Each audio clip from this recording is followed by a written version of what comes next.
Précisez bien votre position, parce qu'on a l'impression qu'elle a parfois un peu flotté. D'abord, est-ce que la Crimée, à vos yeux, c'est l'Ukraine? Mais cela dépend de ce que non, ça comment dépend pas. Pardon, c'est l'Ukraine ou c'est pas l'Ukraine? vous percevoir ce problème. Ouais. Mais il y a l'histoire.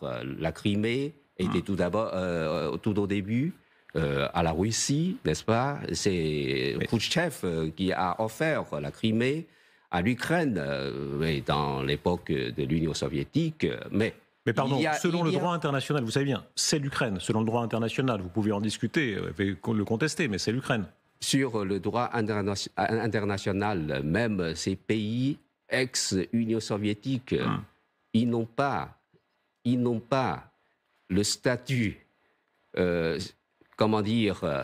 effectif dans le droit international, parce qu'il n'y a pas d'accord international pour concrétiser leur statut d'un pays souverain. Vous avez l'air de dire que l'ordre des frontières tel qu'il est né de la chute de l'Union soviétique, à vos yeux, n'est toujours pas réglé. Oui, maintenant, il ne faut pas, chicaner encore sur ce genre de problème. Maintenant, le plus urgent est d'arrêter, réaliser le cessez-le-feu. C'est pas chicaner la Crimée. Il faut quand même se mettre. Si on amputait une partie de la Chine et on disait pardon, on chicane. Non, on chicane pas. C'est quand même une question très grave du point de vue des Ukrainiens, évidemment. C'est toujours ce que j'ai dit tout à l'heure.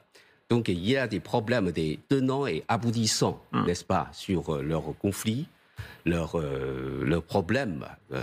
Ce n'est pas si simple à dire en un mot. Ouais. Si vous avez quelques problèmes, vous pouvez discuter ensemble.